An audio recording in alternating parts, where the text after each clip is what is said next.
அதிகாரம் 31.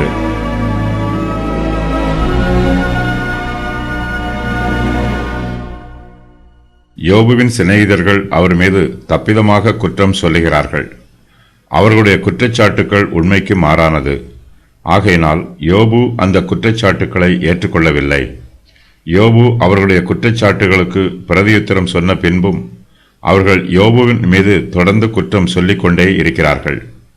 ஆகையினால் அவர்களுக்கு மறுபடியும் பிரதியுத்தரம் சொல்லுவது யோபுவுக்கு அவசியமாயிற்று. எலிபாஸ் யோபுவின் மீது மிகவும் கடினமான குற்றச்சாட்டுக்களை சொல்லுகிறார். உம்முடைய பொல்லாப்பு பெரியதும் உம்முடைய அக்கிரமங்கள் முடிவில்லாதவைகளுமாய் இருக்கிறதல்லவோ? முகாந்திரம் இல்லாமல் உம்முடைய சகோதரர் கையில் அடகு வாங்கி ஏழைகளின் வஸ்திரங்களை பறித்து கொண்டீர். விடாய்த்தவனுக்கு தாகத்துக்கு தண்ணீர் கொடாமலும் பசித்தவனுக்கு போஜனம் கொடாமலும் போனீர். பலவானுக்கே தேசத்தில் இடம் உண்டாயிற்று, கனவான் அதில் குடியேறினான். விதவைகளை வெறுமையாய் அனுப்பிவிட்டீர். தாய் தகப்பன் இல்லாதவர்களின் புயங்கள் முறிக்கப்பட்டது. ஆகையால் கண்ணிகள் உம்மை சூழ்ந்திருக்கிறது.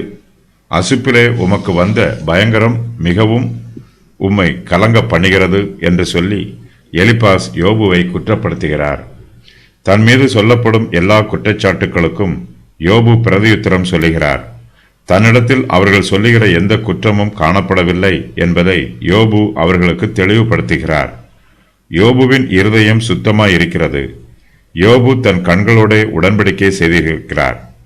யோபுவின் தொழிலும் வியாபாரத்திலும் அநியாயம் காணப்படவில்லை. அவருடைய தராசு சுமுத்திரையானதாக இருக்கிறது.